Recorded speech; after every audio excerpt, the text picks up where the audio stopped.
It's all about trying to get as much energy into the ball as you can.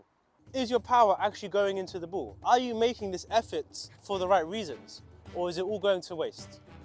That's when the timing of the kinetic chain becomes really important. I like to think of our body as two separate motors or two separate engines.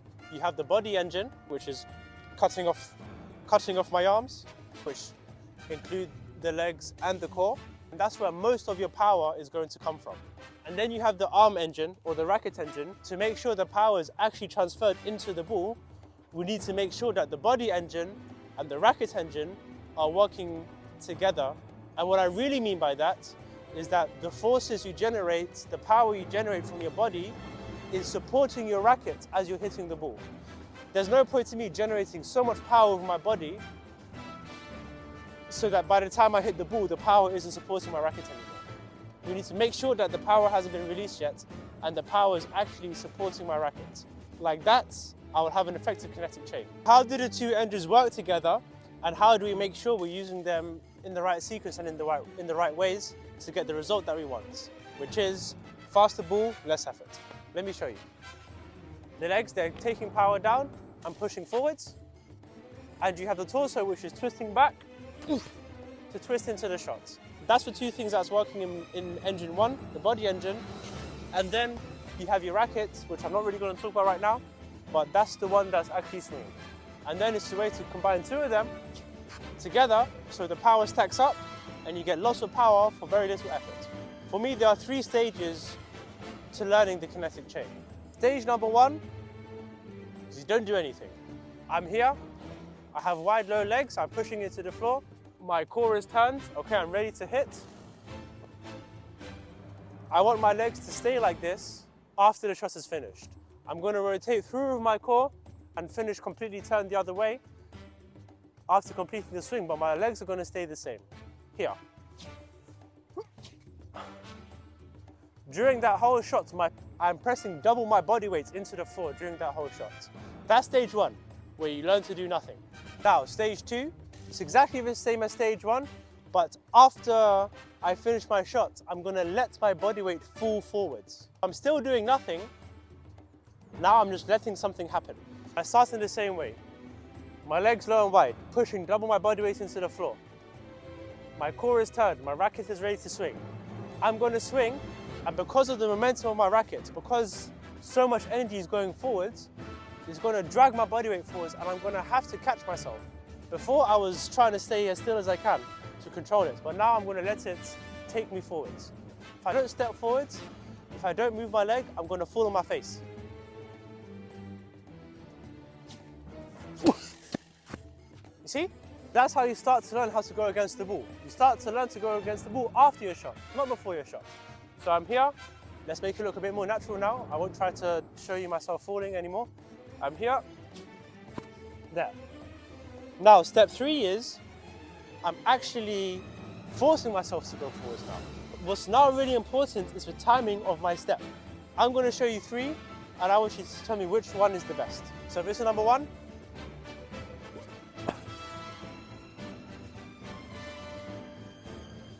Number 2.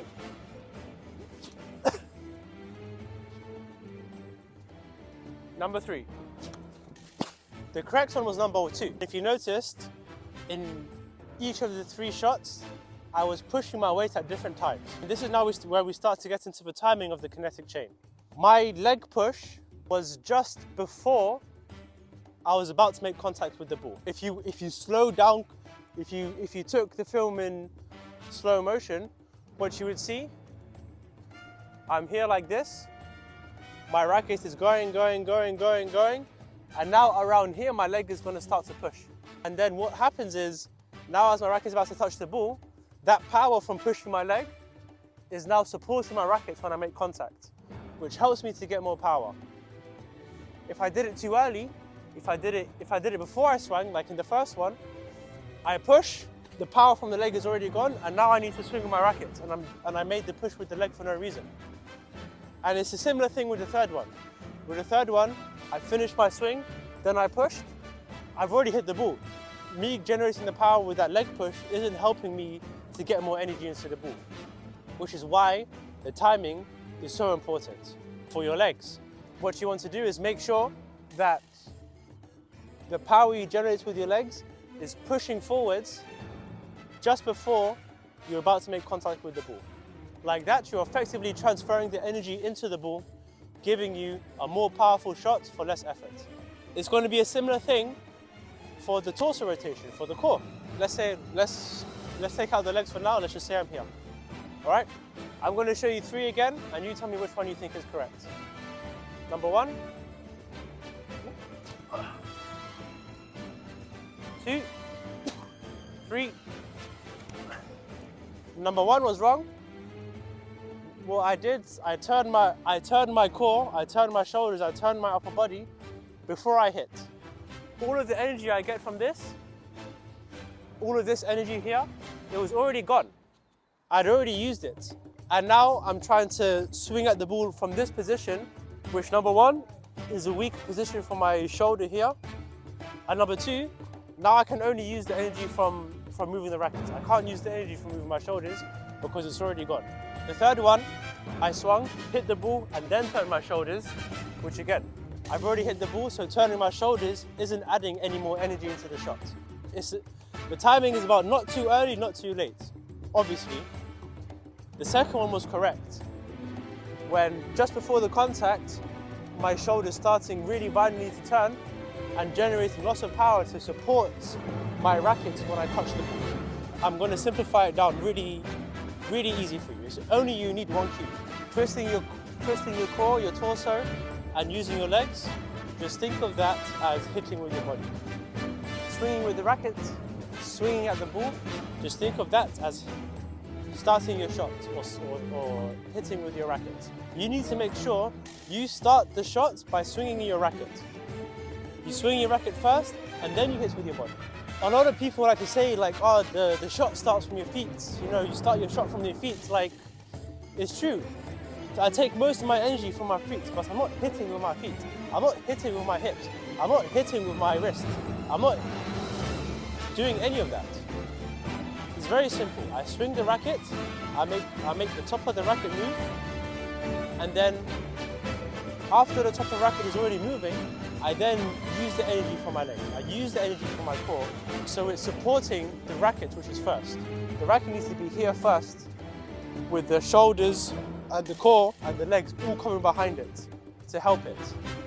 If it's in the wrong place, if it's lagging too far behind, if it's too far in front, it's not going to be supporting the racket, and it's not going to transfer the energy to the ball, and you're going to be making effort for no reason. You're going to have less powerful shots, you're going to injure yourself, and it's going to be bad. So don't do it. Another important thing about keeping the kinetic chain intact and not breaking it is learning how to jump into your hit. Generally, when I teach people, I try not to encourage jumping until they've mastered that stage 3 of the kinetic chain, where you're here, solid on the floor, and you know how to push your foot up, how to push your foot after you hit, or after you start swinging. But sometimes the ball's too high, the ball's too far to the side, behind, whatever it is, and we have to make adjustments, and sometimes jump is the only option we have. And you can still get lots of power from the jump, but there's a big risk of you losing everything. And I want to make sure you don't lose everything. I want you to keep all the power you put all that hard work, hard effort to make in your shots. The most important thing you need to know is about when you jump is that you're releasing the energy that you take from the ground. Remember when I tell you to push double your body weight into the floor? That's you taking energy from the ground. But when you jump, you release it, and you rise and you come back down. You keep the energy of the jump until you're at the top peak height of your jump. What does that mean?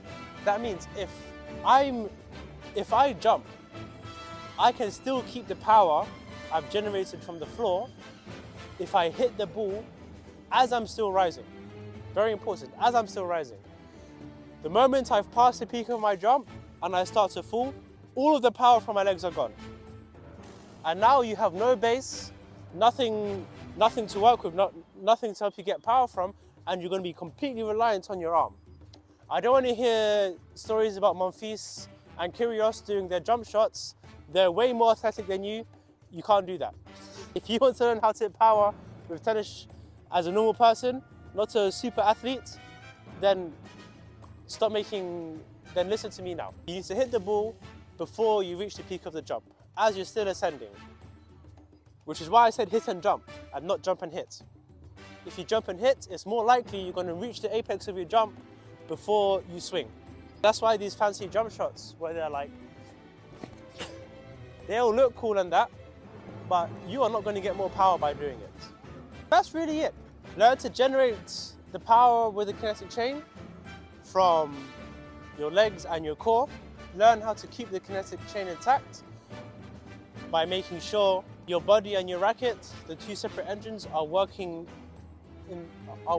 synchronized in the right way, so that your body engine is supporting your racket engine, so that the power you generate from your legs and the power you generate from your core are supporting your racket. The power hasn't gone too far in front, or the power's not lagging behind. The power is there with the racket at the moment of contact. And number two is, if you have, and also keeping it intact, is if you have to jump, make sure you hit and jump, you don't jump and hit. Right? Don't hit the ball as you're descending, you need to hit the ball as you keep rising.